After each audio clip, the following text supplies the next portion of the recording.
Mesdames et Messieurs,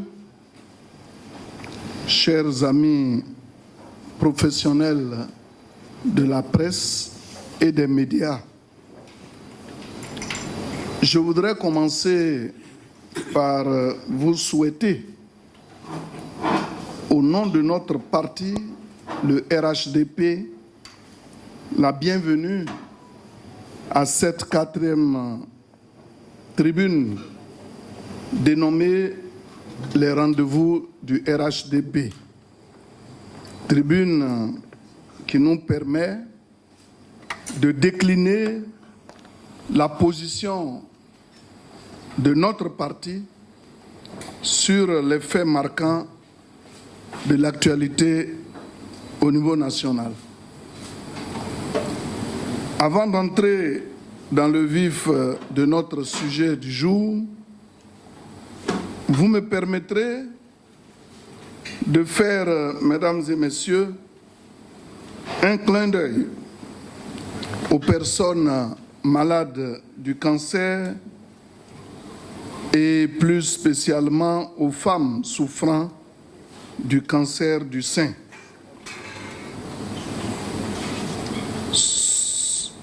Je voudrais vous faire savoir que ce mois d'octobre, comme vous le savez, est dédié à cette pathologie contre laquelle nous devons tous nous mobiliser, hommes et femmes, personnes malades ou pas, pour intensifier les campagnes de prévention, combattre avec acharnement et repousser jusque dans ses derniers retranchements cette pathologie. Aussi voudrais-je souligner, pour conclure cet avant-propos, qu'aujourd'hui, le cancer peut se traiter entièrement en Côte d'Ivoire et dans de bonnes conditions. Notre pays, grâce au président de la République, son Excellence M. Alassane Ouattara,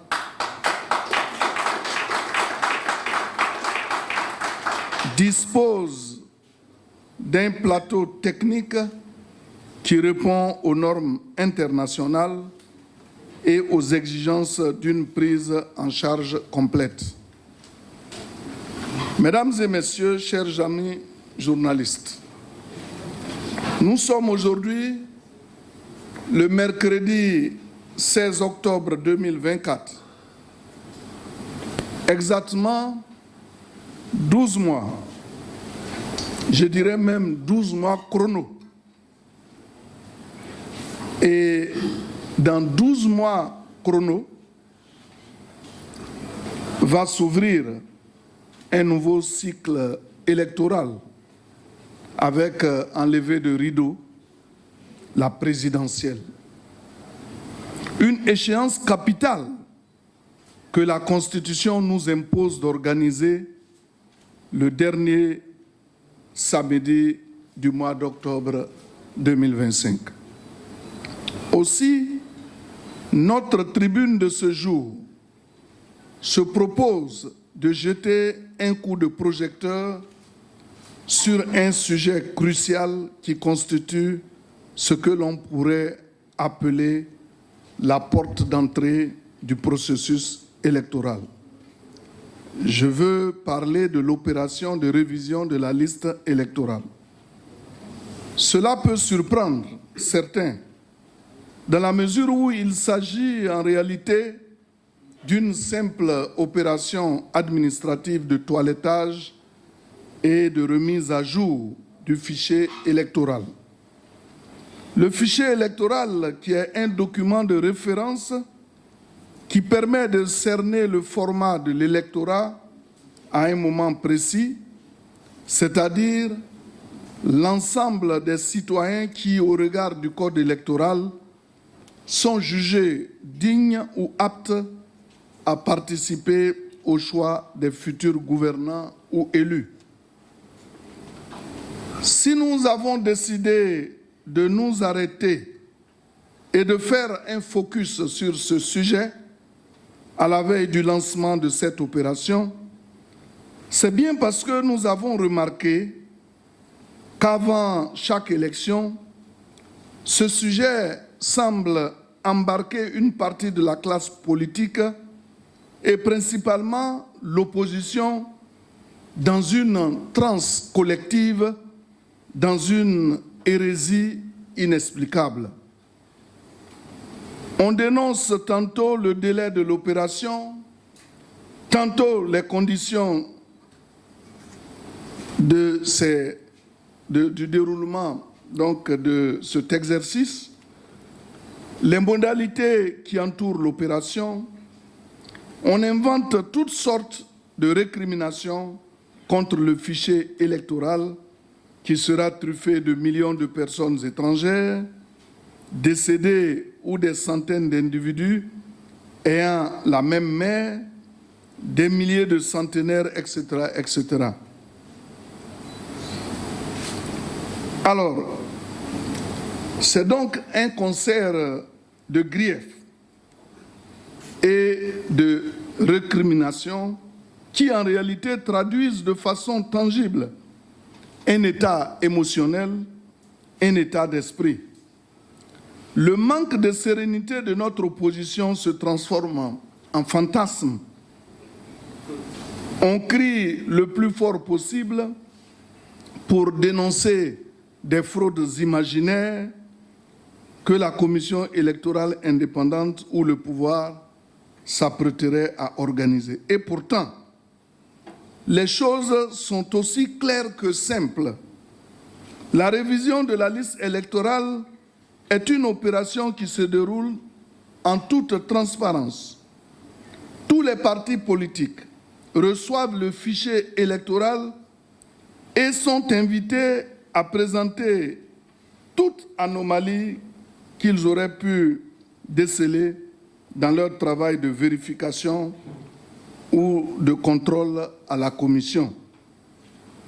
Bien sûr, je veux parler de la commission électorale indépendante, de sorte à permettre à cette institution de les vérifier et de procéder à leur rectification. Au lieu de cette démarche simple, on se perd en conjectures, on s'étale dans la presse, mais jamais on ne s'oriente devant la commission électorale pour avancer les preuves des prétendues allégations. Voilà en réalité ce qui se passe. Mesdames et messieurs, je voudrais profiter de cette tribune pour lancer un appel à toute la classe politique ivoirienne. Reprenons notre calme et allons sereinement, comme le RHDP le fait déjà, sur le terrain pour sensibiliser, mobiliser nos concitoyens à s'inscrire sur la liste électorale. Les autorités compétentes de la Commission électorale indépendante et le gouvernement, sous la haute autorité du président de la République, son Excellence M. Alassane Ouattara, ont pris toutes les dispositions pour faciliter l'inscription du plus grand nombre d'Ivoiriens sur la liste électorale. La Commission électorale indépendante s'est prononcée pour rassurer sur la question du timing, le délai jugé trop court, en indiquant que le dit délai n'a pas été décidé pour empêcher certains de figurer sur la liste électorale. Bien au contraire, elle a tenu à rassurer que le dispositif qui sera déployé peut permettre d'enrôler plus de 13 millions de personnes en 3 semaines si l'engouement des requérants est effectif dans les différents bureaux d'accueil. Mieux, ce délai pourrait être prorogé le cas échéant. En ce qui concerne les conditions de l'opération, le président de la République, toujours à l'écoute de son peuple, a pris des mesures exceptionnelles pour permettre au plus grand nombre de nos compatriotes de figurer sur la liste électorale. Dans ce sens, il a instruit le gouvernement du Premier ministre Begré Mambé à l'effet de rendre gratuit, bien sûr, la documentation, la délivrance de certains documents administratifs, comme le certificat de nationalité, l'extrait d'acte de naissance ou le jugement supplétif, des pièces indispensables dans le cadre de l'opération d'enrôlement.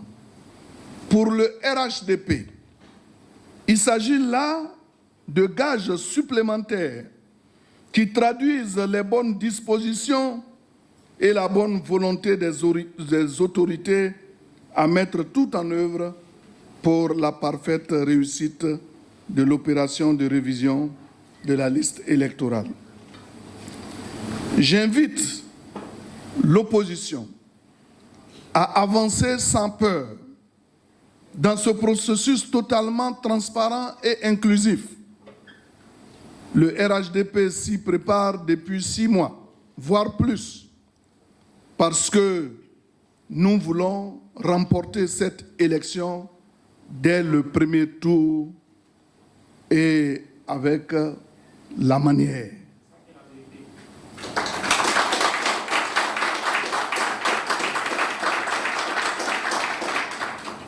Les projections de l'Institut national des statistiques, s'appuyant sur le recensement général de la population et de l'habitat de 2021, prévoient au moins 5 millions de nouveaux potentiels électeurs.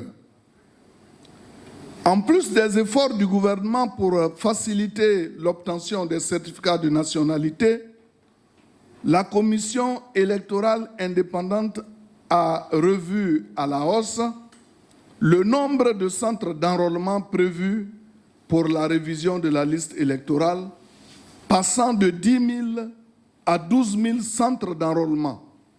Tous ces efforts en vue de faciliter l'enrôlement des nouveaux électeurs sont à saluer. Le président de la République a fait sa part.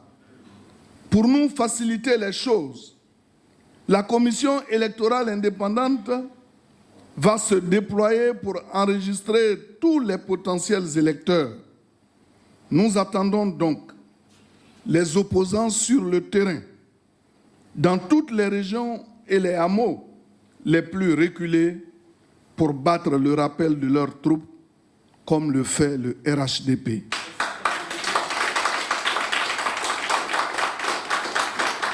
Au total, le RHDP voudrait ici, de façon solennelle, exprimer son infinie gratitude à son Excellence M. Alassane Ouattara, qui met tout en œuvre, sans jamais rechigner, devant aucun sacrifice, pour offrir le meilleur et rassurer ses compatriotes.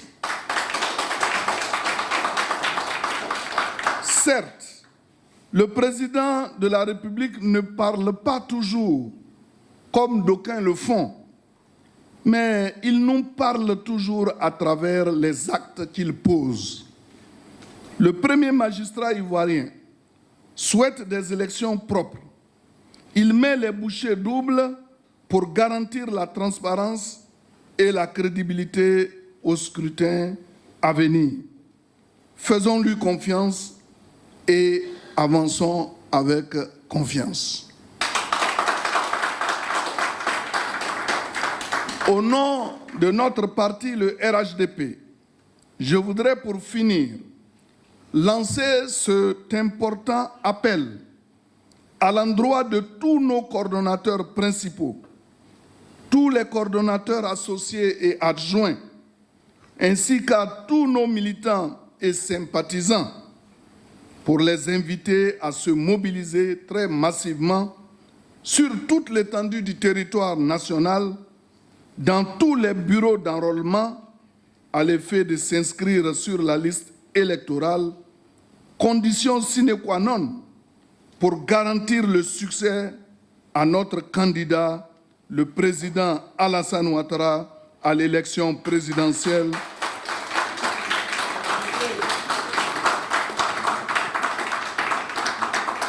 Pour garantir le succès à notre candidat, le président Alassane Ouattara, à l'élection présidentielle d'octobre 2025 dès le premier tour.